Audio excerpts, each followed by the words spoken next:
welcome to the Lighten Up Podcast with Lauren Polly, your invitation for living on the lighter side of life.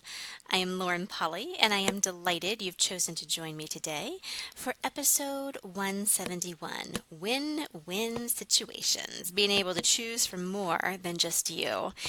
This is a amazingly interesting conversation. It may seem super out of the box. I think most people talk about wins in life if they are winning in comparison to other people, kind of like keeping up with the Joneses, but more than keeping up with them, squashing them on the path to competition.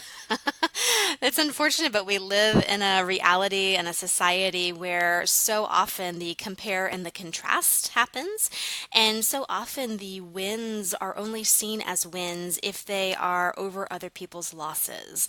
I know most of you listening to the show are very interested in the path of consciousness, of lightening up and being able to really have kind of a different impact on the world and the people in your life and your living.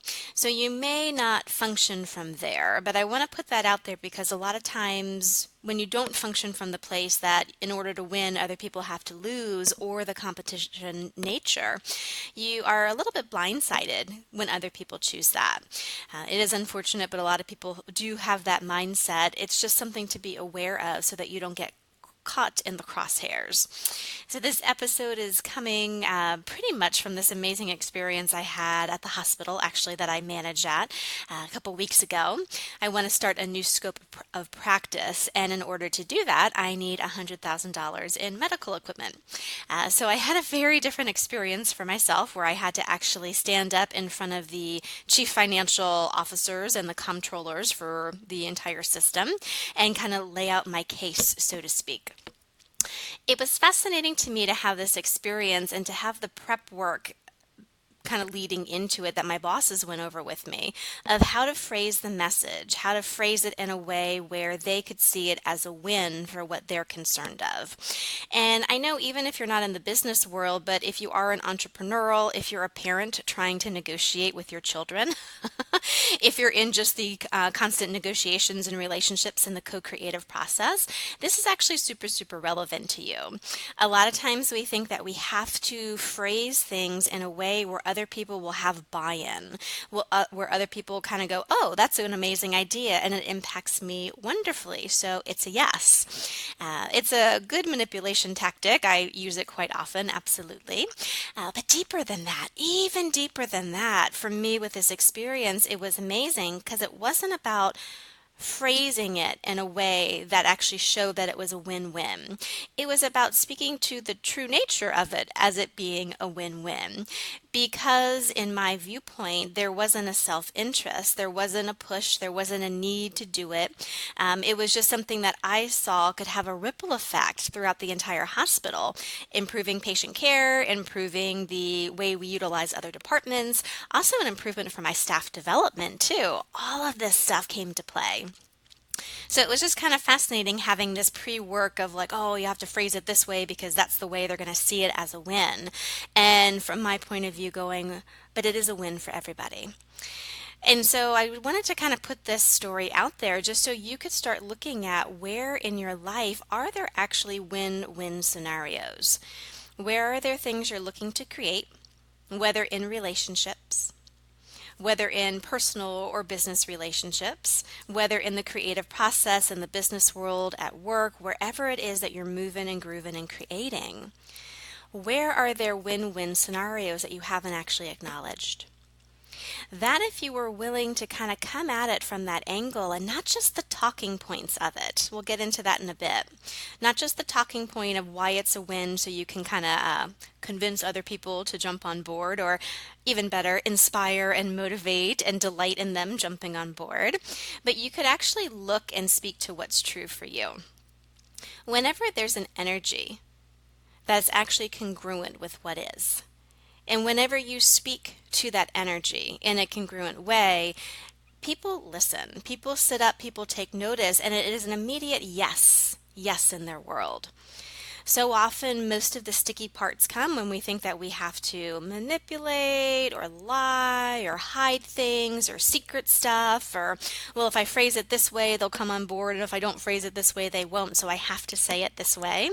Those are kind of wiggly spots that we get into. And if you can imagine trying to quote unquote sell somebody on an idea, and you have all that going on in your world, not actually seeing it for what it is in the win-win scenario, it may be hard to actually speak from a very convicted place, from a place that actually inspires action and involves everybody to actually jump on board with you. So look at whatever it is that you're creating.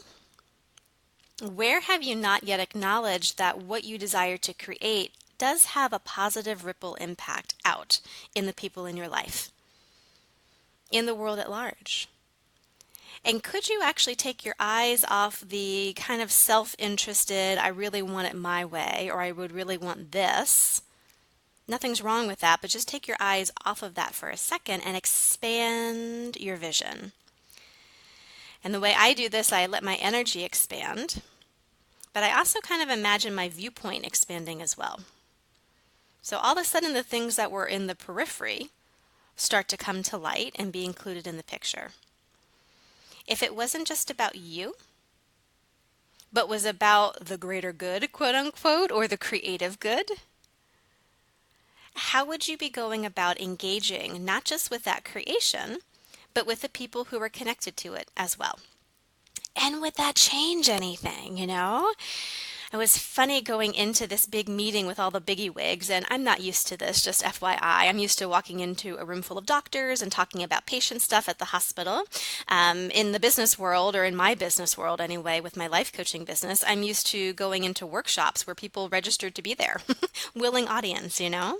I'm also used to going into corporations and colleges, but again, they made the choice to be there. They knew that. There wasn't anything that I was quote unquote selling, and I wasn't asking for something that may be a little bit out of reach, which with budget cuts and asking for a big ticket item, this was a little bit of a stretch. But it was fascinating kind of getting ready for this and being a little nervous and talking to one of my supervisors. And she was so funny. She was presenting a different case, and she said, "You're so lucky. You have such an ironclad case for this. You have so many talking points that can really convince them of coming on board," which I kind of thought was funny. I was like, yes, I have all of that. That's awesome. But more than anything, I actually have that truer, bigger vision on how all of this can actually create more for everybody. And more than anything, yes, I want to hit my points, but that's what I want to get across. That's what I want to express. And it was fascinating because as soon as I started presenting, everybody sat up. Everybody took note. And where the lead person usually kind of triages what's going to get ordered later after they hear all the cases and see where the money falls, she turned to her secretary and said, "We need to order this right now." So I got approved on the spot for it. And it was so fascinating because my supervisor sitting with me was like, "Oh, it's because you had a logical case and everything was really drilled down." And there's part of the messaging of that. You know, there's a way that you can put things across to people in your business that kind of make them go, "Oh, that's what it is. Yes, I'm in." In relationships, kind of being clear on boundaries and kind of what you desire to create. If you state clearly, it's a little easier for the people to receive it. But more than anything, it is that energy underneath it. It is that bigger vision that you hold that people can sense innately. And that more than anything is what inspires co-creation and collaboration. So just look at that for yourself. Where can you actually start to pull this in a little bit more where, yes, perhaps you looked at messaging. Yes, you looked at the words coming out of your mouth, you know, but more than anything, you actually looked at the bigger vision and how could you embody that? How could you be that energy? And how can you actually allow it to vibrate with such a degree that it comes across in everything that you're expressing in your life? After this presentation, I went back to my staff and I said, "Oh, we got approved." Everybody was happy and cheering. And one of the girls was so sweet. She just got the biggest, like, heart melty, delicious smile on her face. And she just said, "Wow, Lauren, you just grew all of our careers." And I just had that moment of like heart opening, exploding in radiance, deliciousness of like, that. set aside all the other aspects that I knew this project would touch and what it would create for a lot of people involved, but to be able to choose something that will actually grow other people and set them up for success in the future, whether that's the system in itself, the patients that come through, the staff that gets to learn it, that's huge for me. That has the most delicious thing ever, which is the ripple effect, where you plant one seed, you start that wave, and off and off and off it goes. So again, that's a bigger picture, that's a bigger vision, and that's a bigger ask. Again, a lot of people think the win-win is self-interest, or like not the win-win, just the winning in of itself is a self-interest thing. It's a I want this and how do I get it? And when you come at it that way, people aren't quite receptive to it. But the majority of you probably don't function that way. You may have been thinking you did. Interesting. But can you actually now acknowledge where you do have a bigger vision for what you'd like to live as in this world? How you'd like to impact the people around you? The relationships you'd like to form, the money you'd like to have, the businesses you'd love to be out and about in the world. And if you could allow yourself to actually be present, not with the self-interest part, but with the bigger win-win, how it would benefit others, how it also benefits you. You're included in this as well. What could be different with that? That's a side note that I wasn't going to hit on this episode, but I think is actually super important. How many of you don't go to self-interest because that's not how you function, but in trying to avoid self-interest so dynamically, you totally leave yourself out of what you're creating in your life. So that instead of actually choosing things that would also benefit you, you go, oh, no, no, no, that's a little too much. That's self-interesting for me. So I have to throw it all on other people. It's kind of you overgivers of the world. It's you parents who are giving constantly to your kids but never taking time for yourself. It's letting your business overrun your quality of life so that you actually don't get to receive and reap the rewards from it. All of these things come into play. And those of you listening, look for yourself. Do you gear more towards the self-interest and focus on me? Or do you react to that and focus on not me? As opposed to coming into this beautiful, bigger vision where it's a win-win for everybody, including you in the equation. There's more to life, and there is a gifting and a receiving that we can have. There are choices that we can make that actually open up that possibility. It's very different. I understand that. It's a different way of functioning and looking at things. It's a different way of being able to express it in the world and to actually bring people into a creative space with you. And relationships are a creation. So even if you're not in a creative place where you're in a business or at work, you're still doing that with your family and friends. Could you actually start utilizing this same tactic with how you went about engaging with that?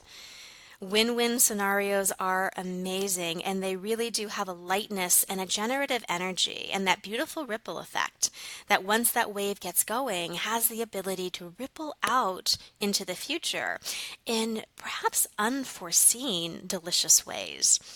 So I invite you this week, as you're digging through, as you're looking at all of this, ask yourself the questions. Is this a win-win for everybody? Some people may not be happy with a win-win on the surface. If you're negotiating a relationship and kind of trying to solve some spots with that, you may notice where some people may not be as willing to jump on board. But again, come out of that contracted viewpoint and go into the bigger picture. Expand your vision out into the future. Play it out a little in your head. Oh, it looks like upset right now. It looks like a change that people don't want, but in the future, I see how it's going to come across. I see what's going to get created. And as a result, the world will be better. There are lots of different ways to play with this. Just keep asking the scenario, is this a win-win? Is this something where I'm going into self-interest and I need to include others? Is this something where I'm going into a not me, not including me as a not wanting to be self-interested, and in the process excluding myself from receiving? What if you could choose the things that were win-wins for everyone and actually created the future you truly desired? Have an amazing week. Thank you so much for tuning in this episode. Again, you can always find all of my content and my communities for interaction at laurenpolly.com. Have a great week, and as always, I will chat with you next Tuesday.